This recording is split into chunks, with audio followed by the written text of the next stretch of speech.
What's up, troopers? We're here for another TFT Mini. Where are those Droidekas? They're right here. We're about to talk about them. Uh, this is a unit with a interesting history that we're not going to get into here. But the short version is that it is funny in that it started as a 100 point unit that came out in the core set of Star Wars Legion for Clone Wars, and then since then has been whittled away like a wood block until it has become a fraction of its original size. It was briefly 60 points, which they figured out was actually too cheap, and now it's at 67, where we're sort of guessing it's going to stay.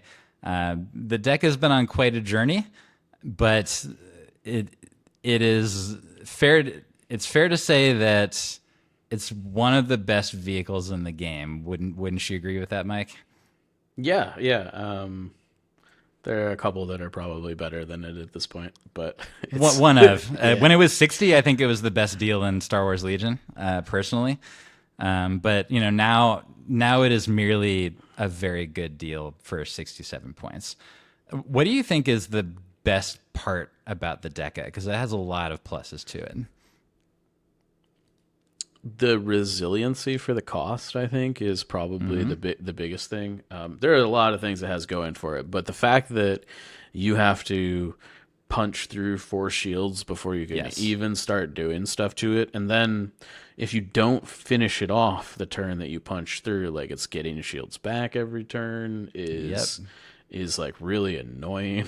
um, Yep. so it's a unit that definitely rewards your opponent for like eliminating it in one swift go, but if they don't do that, they just have lost a lot of efficiency and value at the table, and it can really eat up their time and resources to finish what they started. It's one of the relatively uncommon situations in Legion where a shot is, if you like shoot it with a low to moderate dice pool and then leave it alone, that you will truly have achieved nothing, like not a single thing, right? Because with troopers, you if you take minis away, then you're decreasing their overall health. You are decreasing their attack dice. You're putting suppression on. Deca don't care about any of that as long as it still has its shields up. It's still going to be doing its thing, and so either you have to put enough effort into it to actually finish off at the very least a model, and usually both of them if you're putting that much effort into it, or you're just leaving it alone.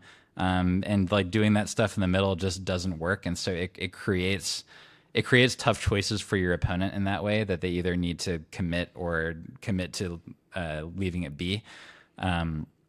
But to add to the list of why this is an extremely effective unit, it it is in a faction that now has less order control than it used to. It's actually a quite independent and relatively timing neutral unit. That's not to say that it's completely timing neutral, but especially because of its wheel mode, which we'll get to in a second, there are multiple ways that you can make use of its kit. And which is to say that if you activate early, as long as it's any turn other than turn one, you're going to very likely be able to just take a move shoot, and get a suppressive shot with a decent dice pool. And then, or if there's nobody in the immediate area, then you can take a move standby on front of a point. It's a vehicle, which means that its standby is not going to be shot off. And then you can be in a situation where your opponent is going to have to pay the price for getting on a point, when they normally would have been just happy about, if it was a trooper unit, they could have shot the standby off, or if it was a speeder, then it wouldn't be able to take a standby. The Deca, compared to those things, can actually create a situation where your opponent will have to take a shot one way or another if they want to be getting on a POI.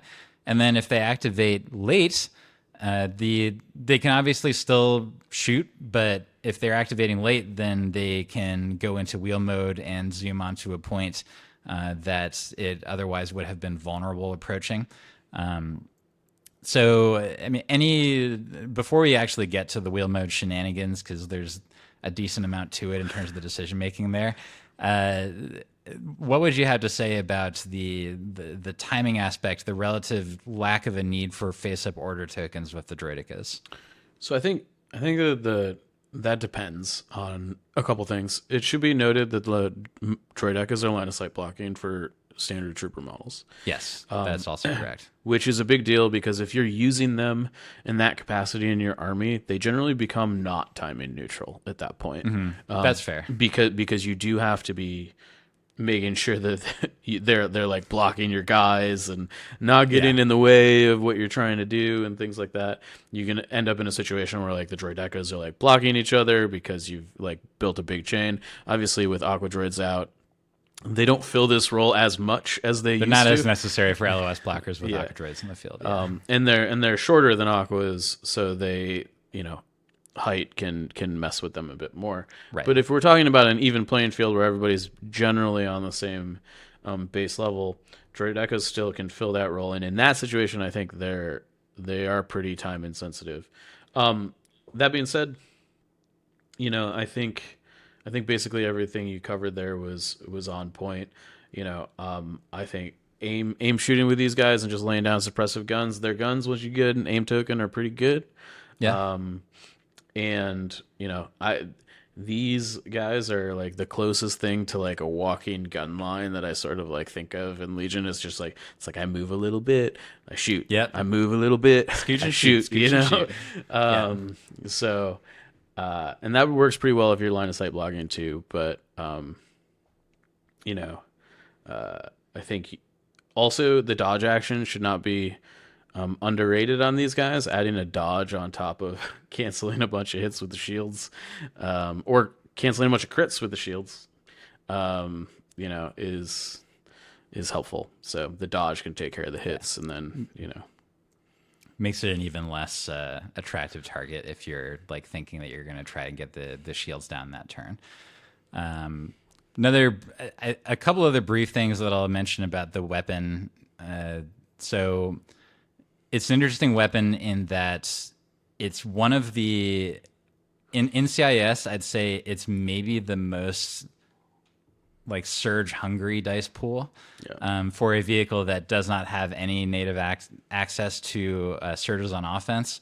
And in the current state of the game, surge tokens are actually like relatively hard to come by in CIS.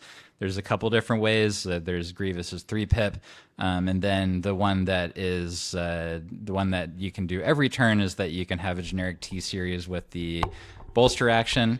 Dekas in a certain way are actually like one of the best friends of the generic T series, because if you're going early with a T series and then you bolster yourself and the Deca, then all of a sudden you have up to 2 surges on offense, and then you can go forward, and that dice pool then actually becomes pretty intimidating if you have access to 2 surge tokens, because anybody who's played with Decas long enough will know about how often you're going to see lots of paint on your dice, and then you realize that most of them are surges, and then you get really sad. So that's just something else to mention. And then don't forget the fact that they're immune to flex. If you have a triple Deca list, it is extremely annoying to opposing Jedi players for you to just like belt out shots against them, because not only are you not going to be getting any return damage, but it's a suppressive weapon, which against a Jedi can be extremely meaningful, because a Jedi that only gets one action is a very, very, very sad Jedi indeed. And so it's almost like Jedi action economy is super important. It's ridiculously important, right? And so most, like, if your name's not Yoda and you get shot twice by Droidekas as a Jedi, then all of a sudden you're in a very rough situation as far as being able to get your action economy that turn. So I thought all that was worth mentioning. So let's talk about before we talk about the wheel mode stuff, because I want to say that for the end, I think that's maybe the most important conversation to have about these guys.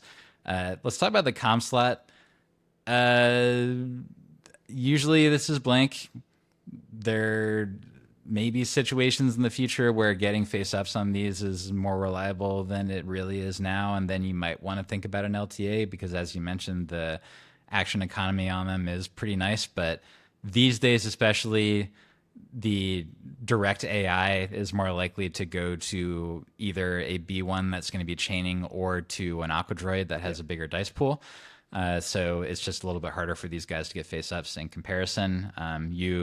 If you have points to spare, you could toss on some emergency transponders because it's, as we mentioned, one of the less likely units to get face up orders in your army. And so if you want to be putting some hurt on, then a transponder can be helpful. But I usually just leave it blank. Do you have anything on the comm slot, which is his only upgrade? Just use your upgrade points on upgrading their big brother. Yeah. Yeah. Just yeah.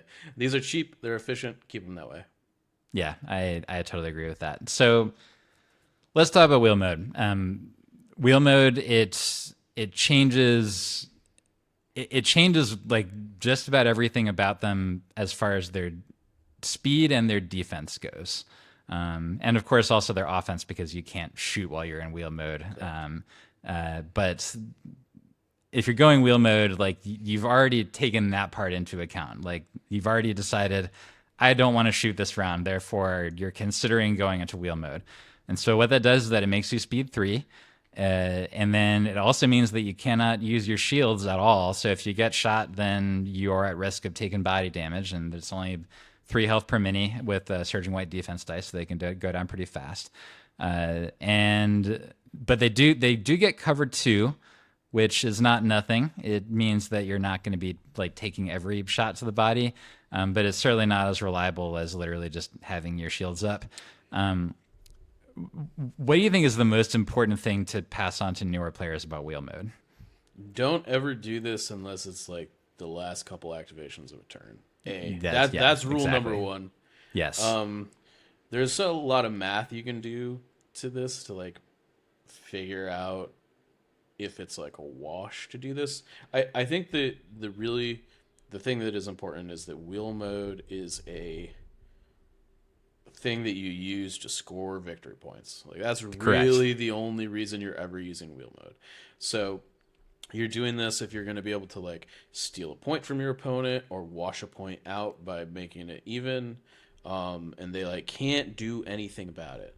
The other thing about wheel mode is that if you can do that, so like you establish, okay, this is a situation where I could do this, then you kind of have to establish like whether the Droidekas are going to live by the end of it.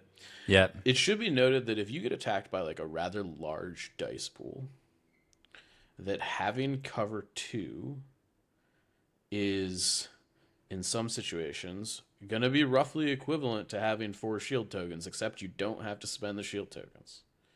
So like, let's say your opponent's got Bad Batch or something. Bad Batch is bad because they have sharpshooter. Let's say they've got just like a clone Z6 unit, right? Yeah. And it's like, going to toss in 5 to 6 hits on average because they've got a surge token.